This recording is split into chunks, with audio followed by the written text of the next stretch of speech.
وسلام علی عبادہ الذین اصطفیٰ اما بعد۔ اللہ تعالیٰ نے اس کائنات کو جن اصولوں پر پیدا فرمایا ہے ان میں ایک بہت مستحکم اور ٹھوس اصول یہ ہے کہ ریاست کا وجود قانون کے ساتھ ہے اور فرد کا وجود اخلاقیات کے ساتھ ہے۔ ریاست قائم ہوتی ہے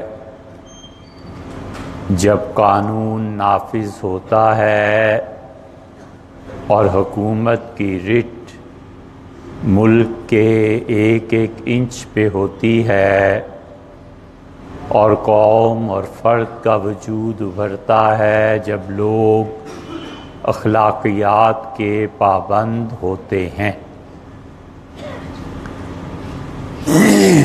ریاست قانون سے ہٹی تو اس کا زوال شروع ہوا اور فرد اخلاقیات سے ہٹا تو اس کا زوال شروع ہوا۔ اس لیے ہمیشہ سے دنیا میں ہوا ہے اور یہ صحیح چیز ہے کہ نظریاتی انسان چاہیے، اور موجودہ صورتحال یہ ہے کہ نظریاتی انسان کی جگہ دو ہیں۔ اس نظریاتی انسان کو یا تو پاگل خانے بھیج دیا جائے، وہ نظریے کے طور پہ رواداری کو ترجیح دیتا ہے، وہ نظریے کے طور پہ سچ بولتا ہے، اور اس کے لیے شراب پی لینا اتنا مشکل نہیں ہے جتنا کہ جھوٹ بولنا۔ وہ حرام کے پیسے کو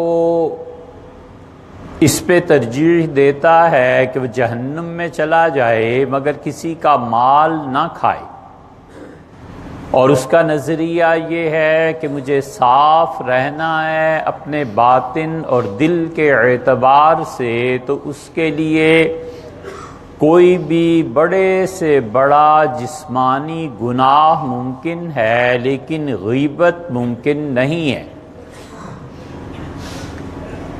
اخلاق کے اعتبار سے اس کے لیے ممکن ہی نہیں ہے کہ وہ اپنے پڑوسی کا خیال نہ رکھے اور قربانی نہ دے،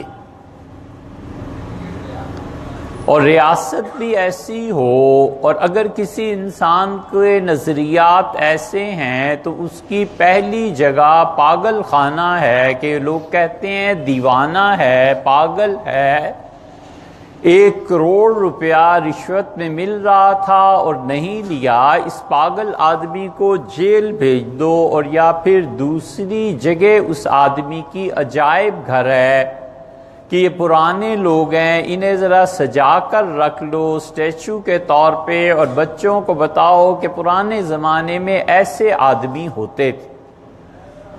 لیکن حقیقت یہ ہے کہ نظریاتی افراد کے ساتھ ہی دنیا باقی رہتی ہے۔ لا الہ الا اللہ خود ایک نظریہ ہے، اللہ کی توحید خود ایک نظریہ ہے، حضرت رسالت مآب صلی اللہ علیہ وسلم پر اعتماد ایک نظریہ ہے۔ ایک آدمی کہتا ہے کہ دنیا سود کے بغیر نہیں چل سکتی، دوسرا کہتا ہے کہ دنیا سود کے بغیر چل سکتی ہے، دونوں نظریات ہیں۔ وہ کہتا ہے کہ سود کے بغیر دنیا نہیں چلے گی، تم دیکھو پوری دنیا میں سود مروج ہے۔ وہ کہتا ہے کہ اس لیے مروج ہے کہ قوت نافذہ وہ تم لوگوں کے اختیار میں ہے، کسی دن نفاذ کی قوت میرے اختیار میں آئی تو میں تمہیں بتاؤں گا کہ دنیا سود کے بغیر کیسے چلتی۔ بات تو قوت نافذہ کی ہے۔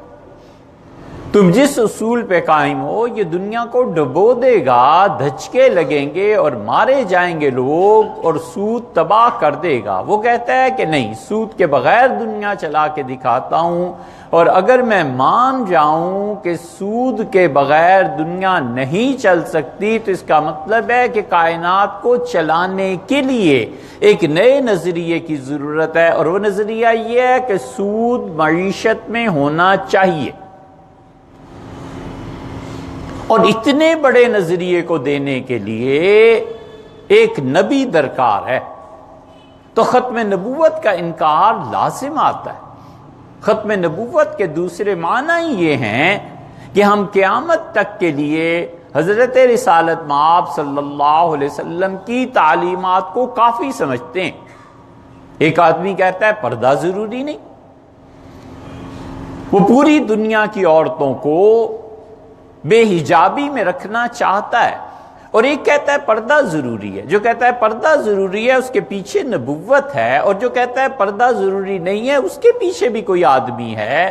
ہم کہتے ہیں اس نبوت کی کاٹ کرنے کے لیے نیا نبی چاہیے، اور نیا نبی آئے گا نہیں، تو ختم نبوت اس معنی میں انکار کرنا ہے کہ وہ سمجھتا ہے دنیا کے قیامت تک آنے والے مسائل کا حل حضرت رسالت مآب صلی اللہ علیہ وسلم کے علاوہ کہیں اور ڈھونڈنا چاہیے۔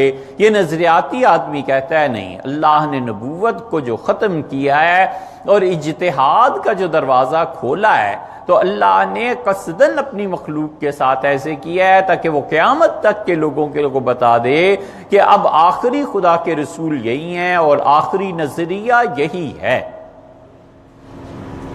اسی وجہ سے دنیا میں اب جو لہریں اٹھی ہیں ان میں شدید ترین لہر یہ ہے کہ دنیا میں کوئی آدمی نظریاتی طور پر قائم نہ رہے،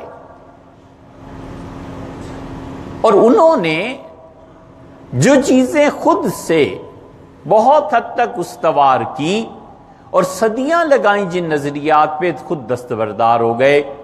انہوں نے معاشیات کو ایک اصول مانا تھا، اب اس سے دستبردار ہو گئے، اس لیے معاشیات کی دنیا میں آج اس کو متعارف کرایا جا رہا ہے، کل اس کو متعارف کرایا جا رہا ہے، سود کا نظام متعارف کرایا گیا، اور سود کو جب دھچکے لگے ہیں آج سے 2-3 سال پہلے اور دنیا ڈوبنے کے قریب آ گئی اور قریب تھا کہ یورپ کی معیشت برباد ہو جاتی، انہوں نے ایک نیا نظریہ پیش کر دیا اور ٹھوس کیا اور مستحکم کیا اپنی معیشت کو۔ سائنس ساری جا کر مادے پہ ختم ہو جاتی تھی، اور مادے کے متعلق ان کا نظریہ یہ تھا کہ نہ وہ پیدا ہوا ہے اور نہ وہ فنا کیا جا سکتا ہے۔ ہم نے کہا یہ تو اللہ کی ذات ہے جو نہ پیدا ہوا ہے نہ فنا کی جا سکتی ہے، تم خدا کو اور مادے کو ایک دوسرے کے مقابلے میں لا رہے ہو۔ بڑی کتابیں اور نظریات پیش کیے گئے مادے کے لیے کہ میٹر اصل ہے اس کائنات میں، اب وہ میٹر انرجی میں کنورژن ہو گئی اور میٹر بھی اپنے حال سے جاتا رہا۔ اس کا نتیجہ یہ نکلتا ہے کہ نظریاتی طور پر کوئی چیز ٹھوس اور مستحکم نہیں رہی۔ نفسیات کے اصول تھے اور سائیکیٹرسٹ تھے، کتابیں لکھی، فرائڈ نے کتابیں لکھی، کس نے، رسل جو آخری آدمی تقریباً گزرا ہے، ان سب لوگوں نے کتابیں لکھی اور نفسیات کے اصول ہی بدل دیے۔ انسان نظریے میں بھی انہوں نے تبدیل کیا، انسان سائنس کی حقیقت میں بھی تبدیل کیا، ساری کائنات میں فزکس جو چل رہی تھی عقلی اور طبعی اصولوں کے مطابق اس کو بھی تبدیل کیا۔ گویا انہوں نے پوری ٹکر لی اور وہ کامیاب ہوئے اس بحث میں کہ نظریاتی آدمی دنیا میں نہیں ہوگا۔ جب نظریاتی آدمی نہیں ہوگا تو ہم نظریاتی ریاست بھی قائم نہیں ہونے دیں۔ اسی کے نتیجے میں دنیا میں جتنی ریاستیں نظریے کی بنیاد پہ قائم تھیں انہوں نے اس نظریے کو فارغ کر دیا اور ریاست کو بھی فارغ کر دیا۔ لے دے کے 3-4 ممالک ایسے ہیں جو بظاہر کسی نظریے پہ قائم ہیں، وہ کہتے ہیں تمہارا نظریہ اس حد تک بالکل ہم ماننے اور تسلیم کرنے کو تیار ہیں کہ تم اپنی ریاست کا نام کسی خاص نظریے کے مطابق رکھ لو۔ روس نے اپنے آپ کو کمیونسٹ کہا، انہوں نے کہا بس ٹھیک ہے تم اتنا اکتفا کر لو کافی ہے، لیکن کمیونزم کو عملاً نافذ کرنا ہم اس کو گوارا نہیں کریں گے، اور اس کے نتیجے میں سرمایہ داروں نے اس ملک کے ٹکڑے ٹکڑے کرنے کی ٹھان لی، اور وہ بڑی حد تک کامیاب بھی ہوئے۔ رہ گیا چین کا مسئلہ، تو چین میں کمیونسٹ تھے، ایک نظریہ تھا، اور پھر ایسا صدر آیا جس نے چین میں خود سوشلزم میں ترمیم کی، اضافے کیے، معیشت میں اضافے کیے، اور وہ جو نظریہ تھا ایک ان کا اسے بدلا۔ ہر ایک نظریے میں اصطلاحات ہوا کرتی ہیں، مثلاً سرمایہ اور محنت، مثلاً آجر اور اجیر، مثلاً نفع اور اس کے مقابلے میں محنت، مزدور، کسان اور اس کی محنت اور اس کو جو اجرت ملتی ہے وہ، اور فرد اور ریاست، یہ ساری اصطلاحات ایسی ہیں جو کمیونزم میں پڑھائی جاتی تھی، ہم نے بھی پڑھی اور ہم نے بھی اسے دیکھا ساری چیزوں کو۔ یہ ایسے ہی ہے جیسے اسلام ایک نظریہ دیتا ہے خیر اور شر کا، اسلام ایک نظریہ دیتا ہے خوب اور ناخوب کا، اسلام ایک نظریہ دیتا ہے خدا کا اور انسان کا۔ یہ سارے نظریات ہر ایک دین اور ہر ایک جگہ پائے جاتے ہیں۔ نتیجہ یہ نکلتا ہے اس کا کہ اپنے نظریوں کے تناظر میں دیکھتے ہیں، اپنے نظریے پہ قائم رہتے ہیں۔ اس وقت دنیا میں جتنی ریاستیں نظریات کے طور پر تھیں انہوں نے ختم کر دیں، اور سرمایہ دارانہ وجود اور غلبہ اور دولت اور پیسہ انہوں نے سینٹر میں لا کے رکھ دیا ہے۔ ہر آدمی پیسے کے گرد گھوم کے دیکھتا ہے، ہر آدمی پیسے کے متعلق سوچتا ہے۔ وہ نظریاتی آدمی اگر دو چار رہ گئے ہیں تو وہ پاگل خانے چلے جائیں یا گوانتو ناما بے میں چلے جائیں، ان کا دنیا میں وجود اب برداشت ہی نہیں۔ اس لیے وہ کہتے ہیں اس حد تک نظریہ درست ہے کہ اسلامی جمہوریہ پاکستان، اس حد تک بھی درست ہے کہ آپ اپنی آئین میں کچھ شکیں شامل کر لیں، اور اس حد تک بھی درست ہے کہ آپ اپنا نام مسلمان رکھ لیں، لیکن کبھی آپ اس میدان میں آگے بڑھے نہیں اور ہم نے پکڑا نہیں۔ تم ذرا برابر پیش قدمی کر کے دکھاؤ، ہر نظریاتی وجود کو ہم تہس نہس کر دیں گے۔ کوئی آدمی اگر نظریات کی بات کرے گا، کوئی آدمی اگر چاہے گا کہ غیر سودی نظام قائم کرے اور ہم یہ چاہیں کہ نہ قائم کیا جائے، تو ایسے بینک مارکیٹ میں اڑا کر ہم رکھ دیں گے۔ تم ہوتے کون ہو جو کسی بھی نظریے کو پروموٹ کرو؟ یہ شاخسانہ ہے۔ اس نظریے کو، اسلام کو پروموٹ نہ کرنے کے اسباب خود ہمارے اندر ہیں، خود ہم نااہل ہیں یا وہ اپنا کام کر رہے ہیں، اس کے فیصلہ کرنے کی بھی ضرورت ہے اور اسے سمجھنے کی بھی ضرورت ہے۔ مگر کانٹے کی بات یہ ہے کہ ریاست کبھی بھی قائم نہیں ہوتی جب تک کہ اس کی رٹ اور قانون نافذ نہ ہو، اور فرد قائم نہیں ہوتا جب تک کہ اخلاقیات کے معیار پہ پورا نہ اترے۔ انہی افراد کے اخلاقیات کے ساتھ رہتے ہوئے مجموعہ قوم بن جاتا ہے، اور حکومت جب اپنی رٹ نافذ کرتی ہے تو پھر ریاست کا تحفظ ہوتا ہے۔ اس لیے یہ نہیں ہو سکتا کہ ریاست اپنا وجود قائم کرنے کے لیے قانون کو چھوڑ دے جیسے اب ہے۔ دنیا میں جتنی نظریاتی ریاستیں ہیں، وہ کوئی بھی ہو، کمیونزم، سوشلزم، دو کی تو بات کر چکے، وہ اسلامی نظریہ کیوں نہ ہو، نہیں رہنے دینا۔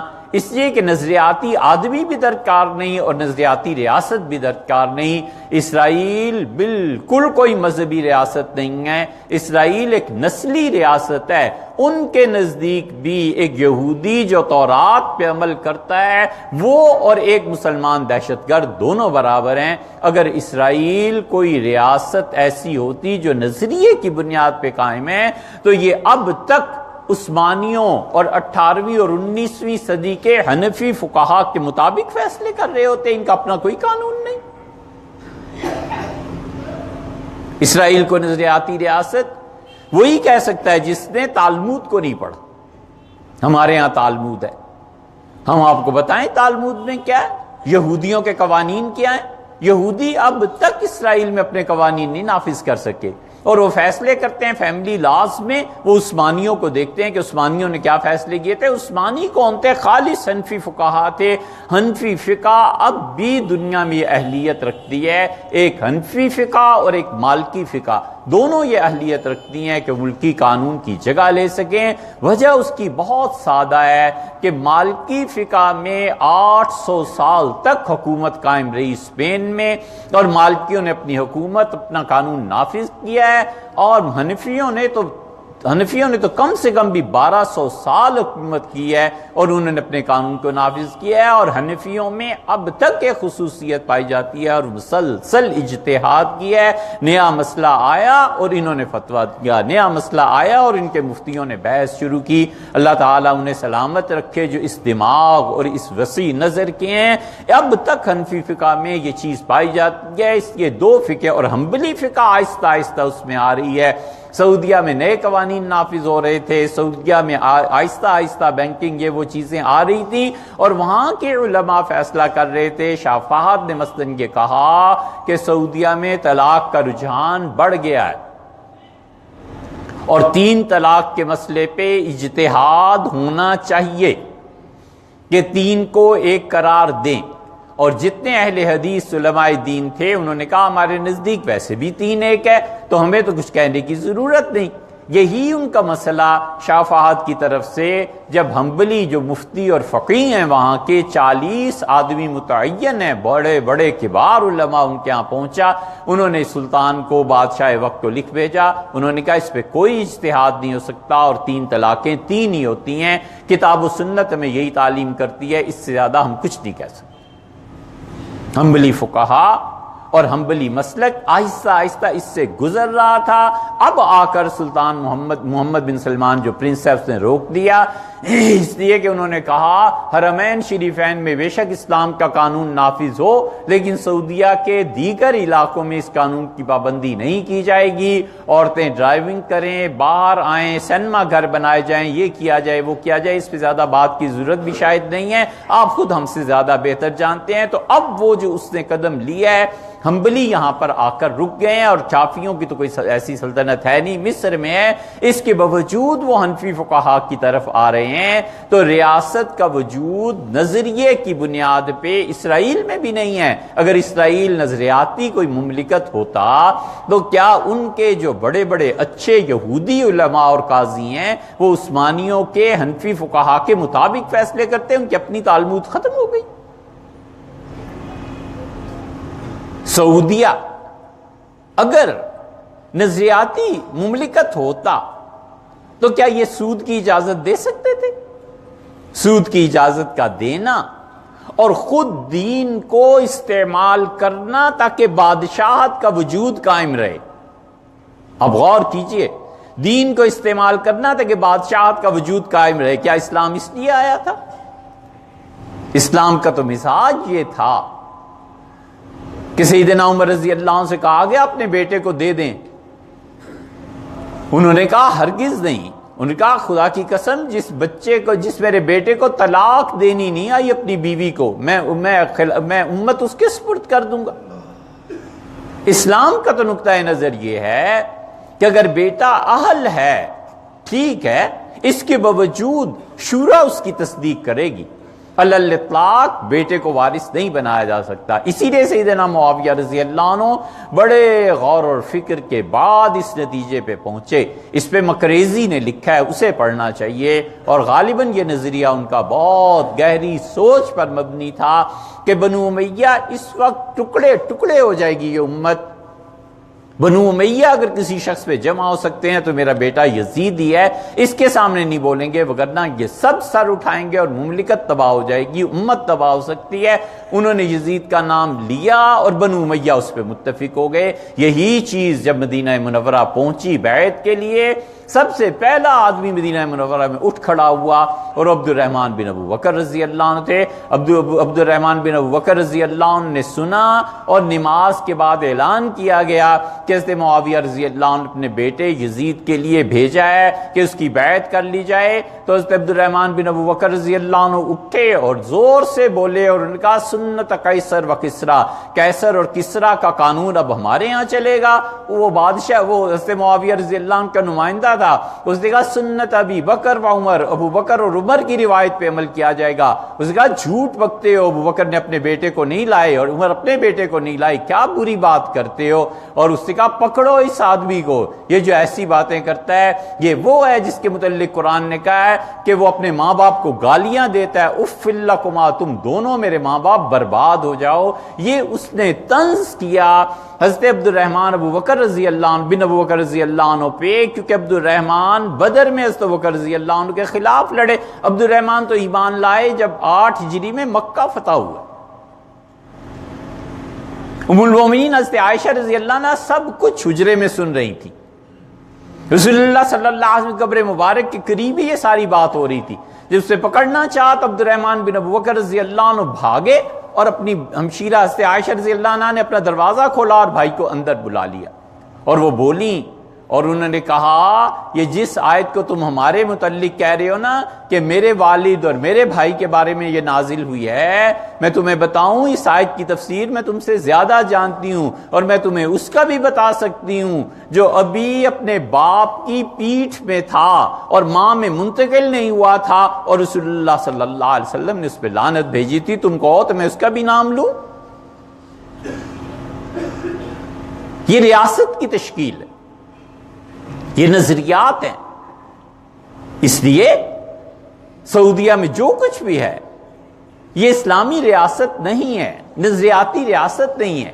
ایران نظریاتی ریاست ہے، ایران کبھی بھی نظریاتی ریاست اب تو نہیں رہا، کم سے کم ایران نظریاتی ریاست اس لیے نہیں ہے کہ وہ نظریہ قانونی حقائق سے زیادہ انسانی جذبات پر مبنی ہے، ہر سال ٹریننگ پر مبنی ہے، ہر سال ایک نسل ٹریننگ کرتی ہے، وہ جذبات ہیں جو آہستہ آہستہ باہر آتے ہیں۔ اور اگر ایران اور سعودیہ مذہبی ریاستیں ہیں تو بھی 2 چیزوں پہ غور کر لینا چاہیے، کیا یہ مذہبی ریاستیں مذہب سود کی اجازت دیتا ہے؟ پورے ملک کی ریڑھ کی ہڈی یہ معیشت ہوتی ہے۔ ایران کے علماء بھی اسی سود پر قائم ہیں اور سعودی علماء بھی اسی سود پر قائم ہیں۔ اگر یہ مذہبی ریاستیں ہیں تو کیوں سود کے نظام کو تبدیل نہیں کرتی؟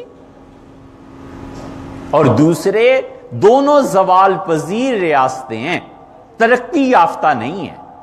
یہ نہیں ہے کہ وہاں ترقی ہو رہی ہے، وہاں اجتہاد ہو رہا ہے اور اجتہاد کے نتیجے میں اسلام کے نئے نئے قوانین کا نفاذ ہو رہا ہے، ایسے نہیں ہے، زوال پذیر ہیں۔ اس زوال کی ہم پہلے بھی کہتے تھے، اب واضح علامت سامنے آ گئی۔ ایران کے جو بڑے بڑے علماء اب عورت کے بارے میں نرمی کے موقف پہ آ گئے، یہ زوال ہی کی طرف چل رہے ہیں۔ اگر انہوں نے اسلام کو صحیح معنی میں نافذ کیا ہوتا اور اسلام کی وہ تصویر پہلے دن سے لوگوں کے سامنے رکھی ہوتی جو آج کے زمانے میں اعتدال کے ساتھ ہو سکتی ہے، تو انہیں یہ دن نہ دیکھنا پڑتا۔ اور اگر اسی طرح سعودیز نے اسلام کی وہ تصویر رکھی ہوتی جو ہمارے زمانے کے مطابق اعتدال کے ساتھ ہے، تو آج علماء کی چھٹی وہاں نہ ہو گئی ہوتی۔ اس لیے پہلی بات تو یہ ہے کہ یہ دونوں ریاستیں مذہبی نہیں۔ ہمارا تو خیر نام ہی ختم کر لینا، حکومت کی رٹ قائم نہیں اور عوام میں اخلاقیات نہیں۔ یہ دونوں چیزیں ایسی ہیں، نہ ہمیں قومی سطح پہ ابھرنے دیتی ہیں، نہ ہم قوم بن سکتے ہیں۔ حکومت کی ریٹ قائم نہیں، حکومت کی ریٹ تو اپنے دارالحکومت میں قائم نہیں ہوتی تو اور کہاں ہوگی؟ ایک تھانے دار کی جتنی چلتی ہے وزیر اعظم کی اتنی نہیں چلتی۔ یہ قانون ہے، یہ ریٹ ہے۔ اس لیے دنیا میں نظریاتی آدمی پھر بھی ممکن ہے مل جائیں، نظریاتی ریاست نہیں ملتی۔ جو لوگ یہ سمجھتے ہیں کہ انہوں نے کسی نظریے کی بنیاد پر چند دن کے لیے دنیا کے کسی خطے میں خلافت اور حکومت قائم کی تھی، انہیں بھی سوچنا چاہیے کہ یہ ہماری کاوش اور کوشش ان نظریات کے غلبے کی کیا اس وجہ سے ناکام ہوئی کہ ہم میں خرابی، ہم میں کمزوری تھی؟ خرابی تو نہیں، ہم میں کوئی کمزوری آ گئی تھی، یا خارج سے کسی نے حملہ کر دیا تھا اس وجہ سے ہماری نظریاتی ریاست ختم ہو گئی تھی؟ یہ ان کے بھی سوچنے کا مقام ہے۔ اس لیے اسلام جس ریاست کی تشکیل چاہتا ہے، اب آیا تیسرا مرحلہ۔ سب سے پہلے ہم نے بات کی تھی ریاست کے وجود کی، پھر ہم نے بات کی نظریات کی بنا پر ریاست قائم ہوتی ہے۔ اب آیا تیسرا مرحلہ۔ یہ تیسرا مرحلہ یہ ہے کہ اسلام کیسی ریاست چاہتا ہے، ہم کیسا نظریہ چاہتے ہیں، پیراڈائم اسلام کا کیا ہے، اسلام اپنی ریاست میں فرد کا کیا مقام متعین کرتا ہے، اسلام اپنی ریاست میں کافر کا کیا مقام متعین کرتا ہے، اسلام کس حیثیت سے بات کرتا ہے کہ ریاست کے کیا حقوق شہریوں کے ذمے ہیں اور شہریوں کے کیا حقوق ریاست کے ذمے ہیں، وہ دونوں طرف کو دیکھتا ہے۔ وہ کہتا ہے کہ قانون کی پابندی بھی لازم ہے اور اسی طرح فرد کا اخلاق بھی لازم ہے۔ فرد میں اخلاق نہیں ہے، اسے پیدا کرے گی کتاب و سنت، اور ملک میں ریاست میں حکومت کی رٹ نہیں ہے تو کتاب و سنت اسے بھی بتائے گی کہ کیا چیزیں ہیں۔ یہ دونوں چیزیں اسلام کے بنیادی 4 اصولوں پر مبنی ہیں، یا کہیے اسلام نے 5 اصول دیے ہیں۔ ہم 5 بیان کر دیں گے، باقی اگر کوئی اور اصول کسی کے ذہن میں ہوگا تو ہوگا، وہ ضرور اس میں اضافہ کر سکتا ہے۔ یہ ایسی چیز نہیں ہے جو منزل من اللہ ہے، یعنی مطلب یہ ہے کہ ایسی چیز نہیں ہے کہ 4 کے 5 نہیں ہو سکتے اور 5 کے 6 نہیں ہو سکتے۔ ایک بڑا مفکر دماغ، ایک بڑا ان موضوعات پر بات کرنے والا، اور جس کی ریاست اور فرد اور مستقبل اور حال سب چیزوں پہ نظر ہوتی ہے، اور اس کے دل میں اللہ کا خوف اور اللہ کی محبت ہوتی ہے، وہ اتنے بڑے نقطۂ نظر پہ بات کر سکتا ہے۔ اس لیے اسلام جس ریاست اور فرد کا تصور دیتا ہے، بنیادی طور پہ 5 اصول ہیں۔ انشاءاللہ آئندہ جمعے سے ان 5 اصولوں پہ بات شروع کریں گے، مگر آپ اس سے سنیے تاکہ ہماری نئی نسل جانے کہ اسلام ریاست کی تشکیل کیسے کرتا ہے۔